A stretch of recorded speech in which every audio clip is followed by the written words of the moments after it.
¿Qué significan estos cambios para el Estado?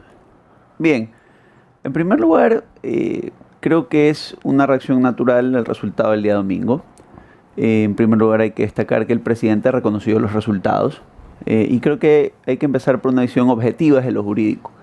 ¿Qué se estaba preguntando el día domingo en lo jurídico? ¿Quieres estos 3 cambios de corte directo a la Constitución, bases extranjeras, limitación del fondo partidista y disminución de asambleístas? ¿Y quieres la propuesta de, sin perjuicio que eso ocurra, ir a consultar, ¿verdad? Ir a generar un proceso constituyente y luego consultarle al pueblo si está de acuerdo con ese proceso constituyente? El pueblo ha dicho, creo que por el momento cuento con una Constitución que me agrada. Esa es la respuesta del no en lo jurídico. Y por el resto creo que debes utilizar las herramientas que ya tienes, no reformas constitucionales, para trabajar. Creo que esa es la respuesta y creo que el presidente la está interpretando en el sentido de modular hacia allá. ¿Ok? De alguna manera, los cambios en el gabinete demuestran que va a empezar a utilizar ciertos espacios, como puede ser la negociación política, con un cambio de rumbo en el Ministerio de Gobierno, una readecuación de las dinámicas de la Asamblea para lograr los proyectos de ley, pues que de alguna manera a largo plazo, sin proyectos urgentes económicos, le va a tocar enfrentar en el siguiente año. También para lidiar con los procesos de fiscalización que pudieran venir o no. Y también ha hecho unos ajustes en aquellos ministerios que, si ustedes se fijan de alguna manera, tienen más interacción con la ciudadanía y tienen también nóminas grandes, ¿no? Ministerio de Educación, Ministerio de Inclusión Económica y Social, quiere escuchar qué es lo que tienen que decir los maestros, qué tienen que escuchar, qué tienen que decir los grupos de atención prioritaria del MIES, quiere escuchar un poco qué tienen en materia de salud para dar la provisión de servicio un poco más cercano al usuario. Es de alguna manera, como dirían los americanos, un wake-up call, ¿no? Creo que ese es el enfoque. ¿Sí? Fuera de eso, pues tampoco es mucho mi expertise en el ámbito político, Claro. pero creería que es lo que está haciendo el presidente, y si me lo dijeran a mí, lo que tiene hoy que demostrar es utilizar las herramientas, llevar la gestión al máximo con esas herramientas y de ahí sacar un conjunto de dinámicas que él considera defectuosas para poder generar en la Asamblea los espacios de modificación. Y con todo este escenario, pues dar cuentas a la ciudadanía más o menos de lo que ha ido ocurriendo, ¿no? Buenos días, Nino. Yo le quería preguntar que hace unos días dio una entrevista a José de la Gasca y él mencionó que él no cree que una asamblea constituyente esté descartada. Jurídicamente hablando, ¿qué implica que él no haya ganado? Es decir, ¿este resultado cierra por completo la idea o la posibilidad de ir a una asamblea constituyente en el país? No, bajo ningún concepto. Jurídicamente hablando, se puede, y de hecho esto es importante enfatizarlo, ¿no? Son varios los actores que pueden requerir una asamblea constituyente. De hecho, había antecedentes donde organizaciones populares con respaldo de firmas había requerido a la Corte el dictamen previo, digamos, de viabilidad para esta asamblea. Todos podemos en cualquier momento como ciudadanos. El presidente tiene una capacidad especial. No requiere este trámite tan engorroso de juntar un grupo de ciudadanos del padrón electoral, sino que él, como ya viene imbuido de esta designación democrática, lo hace directamente. Igual pasa el filtro de la Corte, que es lo que vivimos, y cuando la Corte dice, ok, estamos de acuerdo, vamos a una consulta popular para ver si el pueblo en general, con los mecanismos necesarios de aprobación, que es lo que vivimos el domingo, quiere ir a esa constituyente. Entonces, el mecanismo en lo jurídico está vigente. Mañana mismo podría el presidente enviar otro decreto y someterlo a una nueva consulta. Pero la realidad es que, y esta es la belleza tal vez de las democracias, la respuesta del domingo es por el momento no. ¿Okay? No significa nunca no. Creo que en el fondo es una respuesta en un Estado democrático y le dice, use las herramientas. ¿Okay? Trate de usar lo que tienes. Tal vez, ya entrando un poco en lo político, aunque no es mi expertise, la gente evalúa y dice, ¿sabe qué? Una constituyente es mucho tiempo y el riesgo incluso de quedar en nada como Chile, si es un fantasma permanente, es muy alto. ¿Para qué nos vamos a ir por allá? Mejor usemos esos recursos en temas de seguridad. Esa puede ser una lectura. Hay que ser muy, muy críticos y lo que hay que reconocer es que el presidente ha aceptado, está moblando con los cambios en el gabinete y eventualmente pues le va a tocar igual con estos elementos a resultados. Resultados que de alguna manera hay que reconocérselos. Por ejemplo, en el plano de seguridad, creo que era un poco, y así creo que lo ha interpretado el presidente, el domingo teníamos una noticia interesante, un objetivo de intermedio valor, ¿no? Respecto a la captura del Espipo en una operación conjunta a nivel internacional. Pero fuera de eso, y tal vez el requerimiento en seguridad, por ejemplo, es bueno, pero bájeme los indicadores de violencia. Tengo que buscar nuevos mecanismos para aproximarme a este problema. Yo en lo personal sugiero ir con muchísima fuerza en la extinción de dominio, porque las guerras necesitan recursos. La violencia necesita recursos. Entonces, Si yo empiezo a mermar estas estructuras en su capacidad económica, también puedo bajar su capacidad de generar violencia en las calles, de articular a la gente que genera la violencia. ¿Es rápido? No. ¿Requiere optimizar esfuerzos, mejorar los organismos de control, mejorar a la UAFE, mejorar al SRI? Sí. Requiere, entre otras cosas, tener una justicia que responda, entendiendo que así como hay excelentes jueces y fiscales, también hay aquellos que o están del lado, digamos, de estas estructuras, o lamentablemente tuercen, o no tienen la capacidad técnica para hacerlo. Pero eso responde a otras variables. Por ejemplo, a través de una comunicación con sus delegados, el delegado del Ejecutivo, del Legislativo, en el Consejo de la Judicatura, pueden viabilizar un gran diálogo de política pública en materia de justicia, donde de pronto Fiscalía y Judicatura se ponen de acuerdo en optimizar con principios que están vigentes en el COIP, principio de oportunidad, principio de mínima intervención penal, principio de reparación y otros, ¿sí? Drenar, sacar un poco estas causas que a veces abultan el problema de Fiscalía General, temas de bagatela, hurtos, temas de estafa y otros que realmente tienen naturaleza civil, y liberándote de esto en un proceso que puede durar unos 6 meses, 8 meses, optimizar el uso de esos fiscales para casos de mayor envergadura. Al mismo tiempo, fortificar organismos de control con tecnología, estandarizar prácticas como el registro como los grandes sistemas de registro de los registros de la propiedad, para poder tener al alcance de un clic un mapeo, por ejemplo, de terrenos a nombre de personas. Necesitamos fortificarnos en control positivo contra estas estructuras. ¿Requiere recursos? Sí. Estamos deficitarios en presupuesto general del Estado, al borde en las normas de finanzas públicas que lo manejan, sí, pero ese es el arte también de gobernar. Y se los digo a ustedes, si bien hay que entender el mandato democrático como un mensaje claro, se los digo, sin importar si es el presidente o no, o el que mañana tomara esa posición, no es una posición sencilla. Ustedes tienen necesidades infinitas con recursos limitados, una definición de la economía en sí misma, y para eso tú tienes que optimizar. Hoy el plan del presidente Noboa es mejorar nuestra posición con los grandes prestamistas internacionales, porque además son los que te proveen el dinero. Las políticas de ellos son de austeridad. Esas políticas de austeridad te obligan a, de alguna manera, priorizar recursos en unos espacios y no en otros. Siempre habrá discusiones en el ámbito social sobre dónde los priorizas y dónde no, pero es lo que hay. Y hay que destacarlo. La última vez que estuve aquí conversábamos de las tensiones con la Corte Constitucional. Fíjense ustedes. Sí, digamos que en las formas pudo mejorarse, hay quien lo pueda decir, pero en el fondo, ¿qué terminó pasando? El presidente optó por la consulta popular para la constituyente, la Corte la viabilizó, tuvimos la elección, el pueblo dijo que no y se ha respetado en los dos casos los pronunciamientos. Hoy seguimos con una Corte Constitucional que seguirá vigente, ¿sí? Y con un Ejecutivo que va a tener que, de alguna manera, innovar, va a tener que replantear para hacerlo. Y este primer cambio de gabinete, a priori, ¿sí? Ya veremos con los indicadores de resultados, conforme pase el tiempo, pareciera un cambio en ese sentido.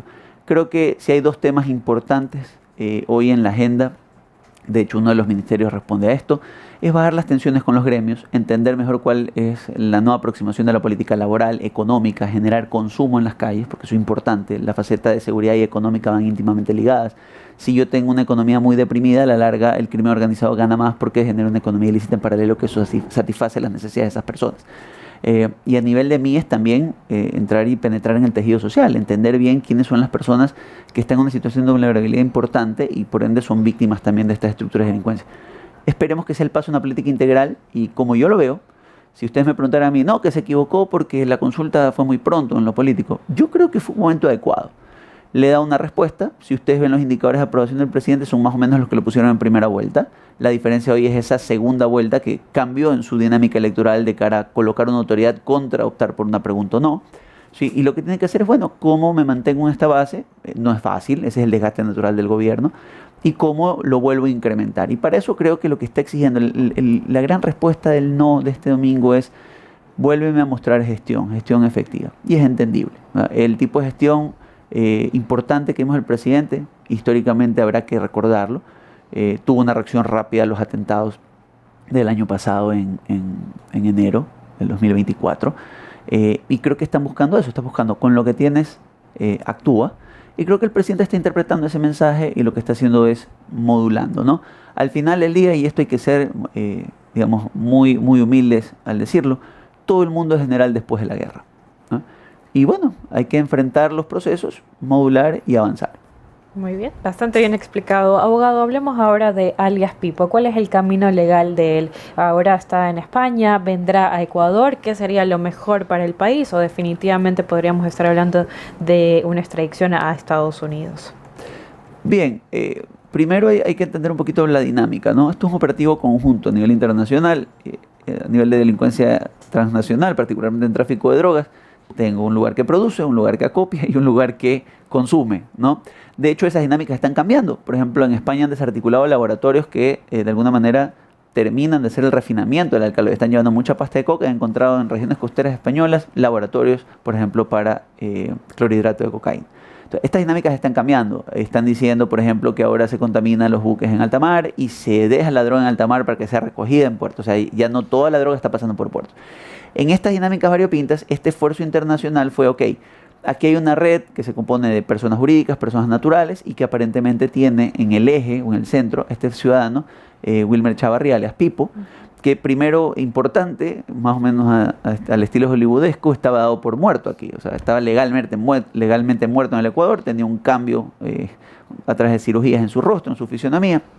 Y finalmente, pese a que los indicios de que estaba vivo datan de años, finalmente lo han ubicado, lo han, digamos, centrado. ¿Dónde? En esta operación conjunta él fue detenido en España por violaciones a normas españolas, al mismo tiempo que acá deteníamos por violaciones a normas ecuatorianas a otras personas. Claro, y él residía en Dubái. Correcto. Claro, residía en Dubái. Justamente es un destino principal para también la minería ilegal que se extrae aquí en Ecuador, que ve un dato clave que es el 77% del oro extraído del Ecuador es ilegal. Y recuerden que la onza está en un precio histórico, ¿no? Sí. A veces hay que poner en cifras las cosas, ¿no? Una onza, salvo que ustedes puedan ver el dato exacto, está todavía por encima de los $4.000, cuando históricamente no ha tenido este valor. Entonces eso supone que la minería ilegal como actividad también se aprecia, ¿no? Y los lobos, si ustedes se han dado cuenta, hábilmente, como si se tratara de una empresa, ha decidido diversificar sus inversiones. Está un poquito más ahora en la minería ilegal porque resulta mejor en proporción que lo que estaba ocurriendo con la droga. ¿Por qué? Porque Europa hace 3 años, en una crecida de violencia en Bélgica, Holanda y otros países, está mucho más estricto en los controles y está generando más problemas incluso en las economías paralelas. Sin embargo, Europa sigue siendo el principal destino de demanda de la cocaína hoy por hoy contra un Estados Unidos que, pese a que demanda en proporciones importantes, está optando hoy por el fentanilo. ¿Ok? Entonces, toda esta dinámica ha obligado a una operación internacional y aquí viene lo que tiene que ver con la extradición.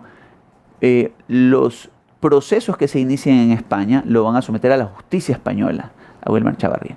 Ahora, los que se reactiven acá o los nuevos que se generen por fraudes procesales, por delincuencias organizadas, entre otros, utilización de documentos falsos, que deberían ser además cargos compuestos, ¿sí?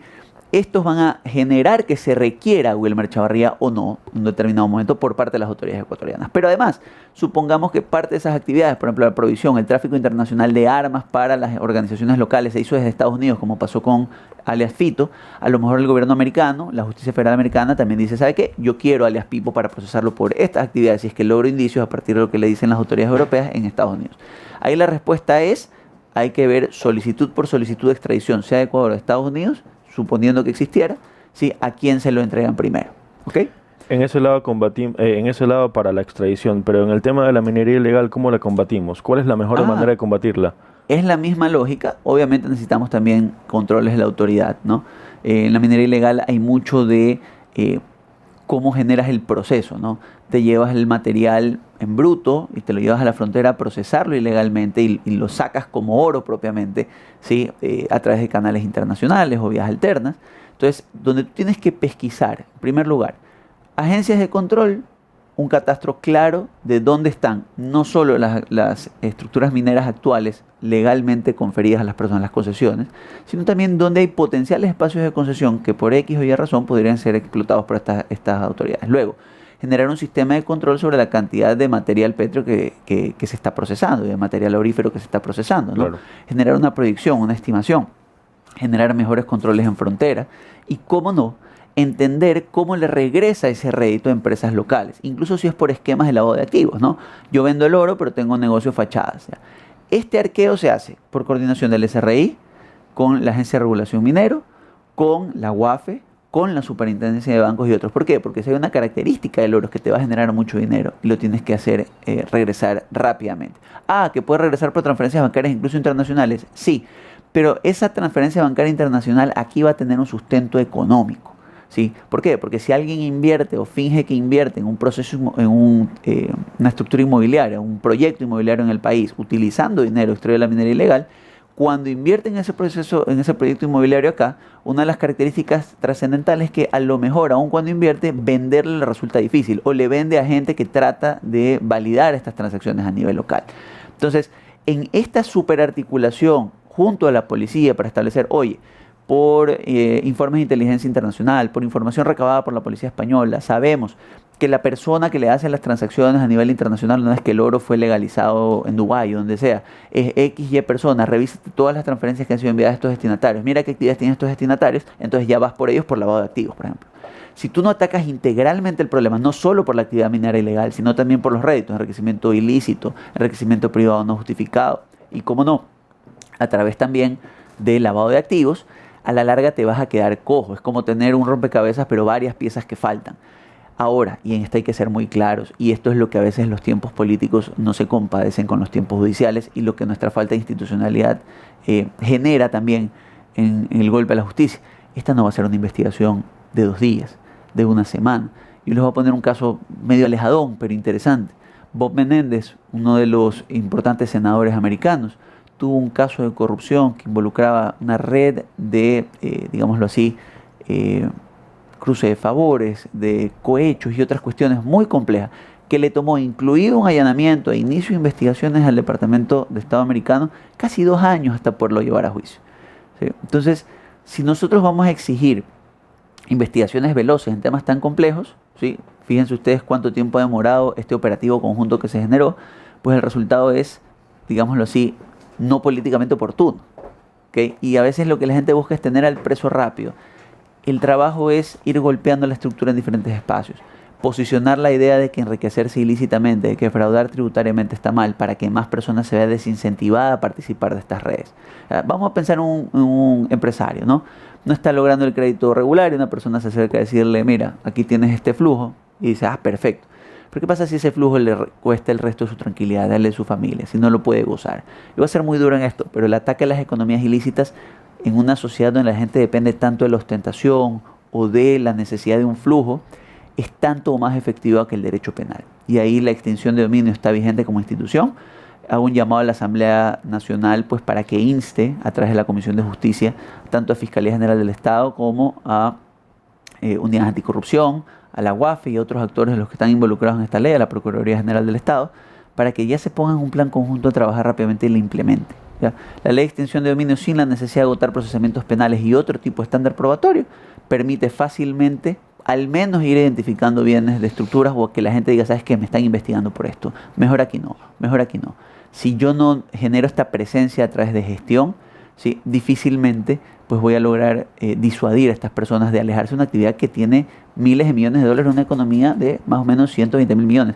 Aquí yo pongo un comparativo, ¿no? Para que ustedes vean las cifras que se manejan en el mundo. Esto es una actividad que los que la estiman más austeramente hablan de 3.000 millones de dólares.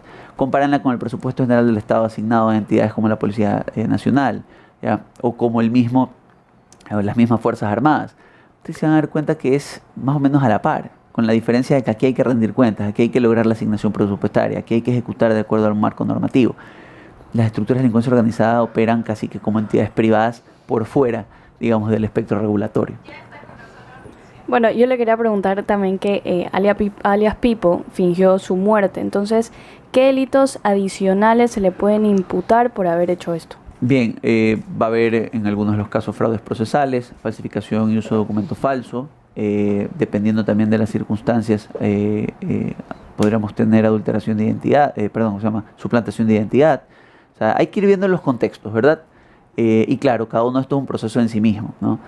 Ahora, ahí ustedes tienen un tema, por ejemplo, en el Código Orgánico Integral Penal, esto se lo escuchaba la presidenta de la Comisión de Justicia el otro día, es una realidad, pero en el Código Orgánico Integral Penal, no a nivel constitucional, tenemos hasta 40 años de penas acumuladas en concurso real. Y esto sí tiene que modularse, porque ya tenemos delitos que por sí solos llegan a 30 años. ¿Ya? Entonces, claro, en cargos compuestos, sí necesitamos un marco normativo que contemple a un ciudadano como este, que puede llegar a tener hasta 20 procesos dependiendo de las circunstancias, una acumulación de penas importante. Pero también tenemos que ir a una cultura de fiscalía de generar cargos compuestos, ¿no? Esto que ustedes ven a nivel internacional, por ejemplo, en el caso del excontralor Pollitt, se le imputaron 6 cargos distintos, de conspiración para lavado de activos, facilitación de lavado de activos, entre otras cosas. Aquí tenemos la costumbre de imputar 1 o 2 conductas, cuando podemos, si es que existe ese concurso real, imputar varias. Pero insisto, el primer paso, si ustedes me pidieron una hoja de ruta, el primero es siéntese Fiscalía General del Estado, Consejo de la Judicatura, y busquemos una forma de descongestionar el sistema para poderlo determinar o poder de alguna manera destinar el esfuerzo grande a los temas que de alguna manera conmueven al país. Terrorismo, su financiación, lavado de activos, delincuencia organizada. Vamos a la capacitación de los operadores y mejoremos la articulación de la función de transparencia y control social a través de las superintendencias y de la UAFE, mejor capacidad operativa, inteligencia artificial, más contingente para generar control y frenar los tentáculos de esta estructura. No le digo que se vaya a erradicar, ¿no? En ese sentido no soy un idealista ni mucho menos, pero si ustedes merman su capacidad operativa, merman la capacidad económica, tarde o temprano muchas de estas estructuras se desarticulan, no solo al nivel de encontrar un objetivo de mediano valor que hoy está radicado en España, ¿ya? Sino también, lo más importante, desincentivar a las economías, a las personas de a pie, desde la persona que puede estar involucrada en una operación de microtráfico hasta quien está lavando activos para la organización en grande, a participar de estos negocios.